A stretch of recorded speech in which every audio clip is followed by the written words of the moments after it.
ஐஸ்வர்யாவ காப்பாத்த போன இடத்துல உண்மையிலேயே இப்படிப்பட்ட ஒரு சம்பவம் நடக்கும் அப்படின்னு நம்ம மல்லி கொஞ்சம் கூட எதிர்பார்க்கவே இல்ல அப்படின்னு தான் சொல்லணும். அதாவது தீபிகாவோட பொண்ணு. அதாவது இங்க வந்து நம்ம மல்லி அவங்களுக்கு ரொம்ப நல்லது தான் பண்ணாங்க. அதுவும் இல்லாம வெண்பா வந்து டான்ஸ் கத்துக்கும்போது ஐஸ்வர்யாவும் வந்து கத்துக்கிட்டு டான்ஸ் ஆடி உண்மையிலேயே வந்து பரிசு பெற்றது ஒரு மிகப்பெரிய வரவேற்கத்தக்க ஒரு விஷயம் அப்படின்னே சொல்லலாம். ஆனா அதையுமே வந்து தீபிகா மேடம் ரொம்ப தப்பா தான் பார்த்தாங்க. ஆனா அதே சமயத்துல கடைசியில ஐஸ்வர்யாவ காப்பாத்த போன இடத்துல நம்ம மல்லி இருந்துட்டு இப்போ ஒரு முக்கியமான பெர்சன பார்த்து ரொம்பவும் ஷாக் ஆவாங்க அப்படின்னு கொஞ்சம் கூட எதிர்பார்க்கவே இல்ல. அதே மாதிரி ஒரே ஒரு விஷயம் நடக்குது. என்ன அப்படின்னு பார்த்தீங்கன்னா, இங்க நம்ம மல்லி மட்டும் இல்லாம வேற யாராச்சும் கூட இருந்திருந்தாங்க. அதாவது ஐஸ்வர்யாவ தவிர வேற யாராச்சும் நம்ம விஜயோ, இல்ல வந்து இந்த தீபிகா மேடமோ, இல்ல தீபனோ, இல்ல நம்ம வெண்பாவோ இவங்க யாராச்சும் இருந்திருந்தா வந்து பிரச்சனையே கிடையாது. அதே மாதிரி இங்க நம்ம மல்லி பார்த்த ஒரு ஆள் யாரு அப்படின்னு பார்த்தீங்கன்னா, அதாவது இத்தன நாள் இறந்து போயிட்டதா சொல்லிக்கிட்டு இருந்த அந்த சுடர தான் வந்து பார்க்குறாங்க. ஆனா இந்த சுடர வந்து நம்ம அ அதாவது ஐஸ்வர்யாவுக்கு அங்க தெரியுமா அப்படின்னு கேட்டீங்கன்னா, கண்டிப்பா தெரியாது. ஆனா அதே சமயத்துல நம்ம மல்லி இருந்துட்டு இவ்ளோ ஷாக் ஆகுவாங்க அப்படின்னு கொஞ்சம் கூட எதிர்பார்க்கவே இல்ல. ஏன்னா அடுத்தடுத்த விஷயங்கள் எல்லாமே வந்து ரொம்ப ரொம்ப தப்பா வந்து நடந்துகிட்டு இருக்கு. அதுவும் இல்லாம இத்தன நாள் இந்த கொலை கேஸ்க்காக தானே வந்து நம்மள தூக்கி ஜெயில்ல போடுறதுக்காக இருந்துட்டு இருந்தாங்க அப்படிங்கிற மாரி வந்து சொல்லி மல்லி மிகப்பெரிய ஒரு அதிர்ச்சியில இருந்துட்டு இருக்காங்க. அப்படி என்ன நடந்துச்சு? உண்மையிலேயே சுடர் எப்படி வெளிய வந்தா? அதாவது உயிரோட வந்தா? எல்லாருமே வந்து சுடர கொன்னு எரிச்சுட்டாங்க அப்படிங்கிற மாரி வந்து சொல்லி தானே மல்லிய தூக்கி ஜெயில்ல போடணும்னு சொல்லிட்டு, அவ்ளோ கங்கணம் கட்டிட்டு அலைஞ்சுட்டு இருக்காங்க. அப்படி இருக்கும்போது என்னதான் நடந்துச்சு? எப்படிதான் இத வந்து சமாளிக்க போறாங்க? அப்படிங்கிறது ஒரு மிகப்பெரிய கேள்விக்குறியா இருந்துட்டு இருக்கு. அதாவது இப்போ நம்ம ஐஸ்வர்யாவ வந்து காணோம் அப்படிங்கிற மாரி வந்து சொல்லி, தீபிகாவும் அவங்க மாமாவும் வந்து தேடிட்டு இருக்காங்க. ஆனா அவங்க எங்க தேடியுமே கிடைக்கல. அடுத்ததா தீபனுக்கு ஃபோன் பண்ணி இந்த மாரி வந்து ஐஸ்வர்யா அங்க வந்தாளா? என்ன ஏது? அப்படிங்கிற மாரி வந்து விசாரிக்கும்போது, கடைசில தான் வந்து தீபன் வந்துட்டு என்ன சொல்லிட்டு இருக்கீங்க? இங்க ஐஸ்வர்யாவும் வரல, ஒண்ணும் வரல. எவ்வளோ நேரம் ஆச்சு? நீங்க எங்க இருக்கீங்கன்னு முதல்ல சொல்லுங்க அப்படிங்கிற மாரி வந்து சொல்லி, டைரக்ட்டா வந்து அவங்க இருக்கக்கூடிய அந்த இடத்துக்கே வந்து போக ஆரம்பிச்சுறாங்க. அங்க போனதுக்கு அப்புறமா வந்து உண்மையிலேயே இப்படி ஒரு சம்பவம் வந்து நடக்கும் அப்படின்னு எதிர்பார்க்கல. அதாவது தீபிகா இருந்துட்டு நம்ம தீபன் கிட்ட, "இங்க பாருங்க தீபன், ஏற்கனவே வந்து மிகப்பெரிய பிரச்சனை எல்லாம் போயிட்டு இருக்கு. அதுவும் இல்லாம அந்த மல்லி தான் வந்து நம்ம ஐஸ்வர்யாவ கடத்தி வச்சிருக்கா" அப்படிங்கிற மாரி வந்து சொல்லி, இப்போ மல்லி மேல பழிய தூக்கி போட ஆரம்பிச்சுறாங்க. தீபனுக்கு பயங்கர கோவம் வந்துட்டு இந்த தீபிகாவ போட்டு பொளந்து எடுக்குறாங்க. "நீ ஒழுங்கா வந்து குழந்தைய பார்த்துக்க தெரியல. நீ திட்டினதுனால குழந்தை எங்கேயோ போயிருக்கா. அப்படி இருக்கும்போது மல்லிய வந்து நீ குறை சொல்லி எந்த ஒரு பிரயோஜனமும் கிடையாது. இப்படியே எல்லா பழியையும் தூக்கி அடுத்தவங்க மேலேயே போட்டுக்கிட்டு இருக்கு." அப்படின்ற மாரி வந்து சொல்லி, தீபன் வந்துட்டு சொல்லிட்டு, அவரு ஒரு பக்கம் வந்து என்ன நடந்தது? ஏது நடந்தது? அப்படின்றது எல்லாத்தையுமே கேட்டு, அங்கருந்து கிளம்பி போக ஆரம்பிச்சுறாங்க. ஏன்னா, தான் பொண்ண எப்படியாச்சும் கண்டுபிடிக்கணும் அப்படிங்கிறதுக்காக. அதே மாதிரி மல்லிக்கு ஃபோன் பண்ணி மல்லியையும் வந்து குழப்பி விட்டு, மல்லியும் வந்து இப்போ கிளம்பி வந்து, நம்ம ஐஸ்வர்யா எங்க போனாங்க? என்ன ஆனாங்கன்னு சொல்லிட்டு வந்து தெரியலையே அப்படிங்கிற மாரி வந்து சொல்லி, கடைசியில ஐஸ்வர்யாவ வந்து தேடியும் கண்டுபிடிச்சுறாங்க. ஒரு மரத்துக்கிட்ட வந்து உட்கார்ந்துகிட்டு நம்ம ஐஸ்வர்யா வந்துட்டு பயங்கரமா கதறி கதறி அழுதுட்டு இருக்காங்க.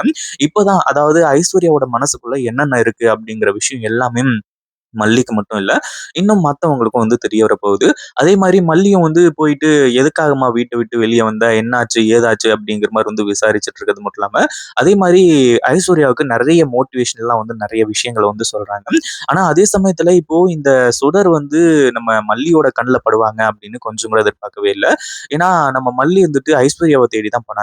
அதே மாதிரி சுடர பார்த்துட்டு, சுடர்" அப்படிங்கிற மாரி வந்து சொல்லி கூப்ட்டு, இந்த சுடரே வந்து மாஸ் என்ட்ரி குடுத்து வந்து பேசுறா. "என்னடா இது சுடர் வந்து நம்ம மல்லிய பார்த்தா, இங்கருந்து தப்பிச்சு தானே ஓடணும்." அப்படிங்கிற மாரி வந்து நெனச்சோம். ஆனா கடைசியில சுடர் இருந்துட்டு, "ஏய் மல்லி, எப்படி உன்ன ஓட விட்டுட்டு இருக்கேன்னு பார்த்தியா?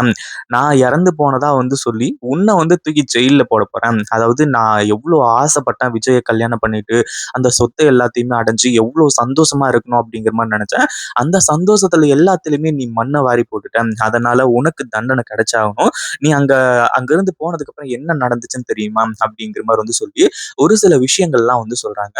இத கேட்கும்போது வந்து கடைசியில மல்லிக்கு மிகப்பெரிய ஷாக்கா இருக்கு. ஏன்னா, இந்த அதாவது சுடர வந்து கொன்னு எரிச்சுட்டாங்க அப்படிங்கிற ஒரு காரணத்தினால தான் இத்தன நாளா மிகப்பெரிய பிரச்சனையா ஓடிட்டு இருக்கு. அதே மாரி எப்படா மல்லிய தூக்கி வந்து ஜெயில்ல போடுவோம் அப்படிங்கிற மாரி வந்து சொல்லி இந்த தீபிகா மேடம் வந்து காத்துக்கிட்டு இருக்காங்க. அப்படி இருக்கும்போது, "நீ இன்னும் சாகலையா? நீ வந்து இறந்துட்டு தானே நெனச்சுட்டு இருக்காங்க." அப்படிங்கிற மாரி வந்து சொல்லும்போது தான், கடைசியில சுடர் இருந்துட்டு, "உன்ன வந்து ஜெயிலுக்கு அனுப்பாம நான் ஓய மாட்டேன். அதே மாரி என்னை யாராலயுமே கண்டுபிடிக்க முடியாது. அதே மாதிரி வந்து நீ ஜெயில்ல போய் கம்பி எண்ண போறது உறுதியாயி போயிடுச்சு. அதுவும் நான் இப்ப ஏன் உன் கண்ணு முன்னாடி வந்தேன்னு உனக்கு தெரியுமா? நீ இன்னும் 2 நாள்ல ஜெயிலுக்கு போற. நான் என்னதான் வந்து தலைமறைவா இருந்தாலுமே கூட, அங்க என்ன நடக்குது, ஏது நடக்குது அப்படிங்கிறது எல்லாமே எனக்கு நல்லாவே தெரியும். இன்னும் 2 நாள்ல நீ ஜெயிலுக்கு போறது உறுதி. அதுல எந்த ஒரு சந்தேகமும் கிடையாது. அதே மாதிரி நீ பெர்மனன்ட்டா ஜெயிலுக்குள்ள தான் இருக்க போற.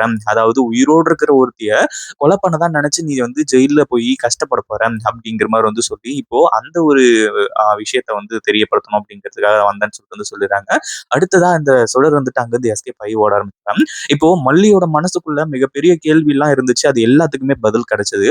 அதே மாதிரி இப்போ சுடர் உயிரோட இருக்கா அப்படிங்கிறத தவிர நம்ம மல்லிக்கு இந்த கேஸ்ல இருந்து தப்பிக்கிறதுக்கு வேற எந்த ஒரு ஆப்ஷனுமே கிடையாது.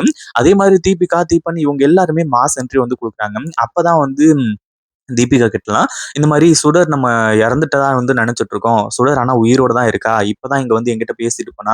அப்படி இப்படிங்கிற மாதிரி வந்து சொல்லும்போது, ஆனா இந்த தீபிகா இருந்துட்டு சுத்தமா நம்புறதே இல்ல. ஏன்னா ஏற்கனவே மல்லி இந்த கேஸ்ல இருந்து தப்பிக்கிறதுக்கு என்னென்னமோ பண்றா. இப்ப என்னடான்னா தன் பொண்ண வந்து கடத்திருக்கா அப்படிங்கிற மாதிரி வந்து நினைச்சிட்டு இருக்காங்க. ஆனா உண்மையிலேயே என்ன நடந்துச்சு, ஏது நடந்துச்சு அப்படிங்கிறத சொன்னாலுமே கூட, தீபிகா இருந்துட்டு சும்மா பொய் சொல்லிட்டு இருக்காத. இறந்து போனவ உயிரோட வந்துட்டாளாம். ஏதோ என் பொண்ண காப்பாத்திருக்கே அப்படிங்கிற மாதிரி நினைச்சா, நீ எப்புட்றா இந்த கேஸ்ல இருந்து தப்பிக்கலாம் அப்படிங்கிற மாதிரி வந்து பிளான் பண்ணிட்டு இருக்க. அப்படி இப்படிங்கிற மாதிரி வந்து சொல்லி, இப்போ தீபிகா வந்து இந்த மாதிரி வந்து சொல்லிட்டு இருக்காங்க. இத கேட்ட உடனே வந்து அடுத்தடுத்து என்ன பண்றதுன்னு சொல்லிட்டு மல்லிக்கு ஒண்ணுமே புரியல. ஏன்னா வேற யார்கிட்ட சொல்றது என்னன்னு தெரியல. இன்னும் 2 நாள்ல நம்ம மல்லி ஜெயிலுக்கு போறது மட்டும் உறுதியாயிடும். இத பத்தி நீங்க என்ன நினைக்கிறீங்க? அந்த வீடியோ பிடிச்சிருந்தா லைக் பண்ணுங்க, ஷேர் பண்ணுங்க.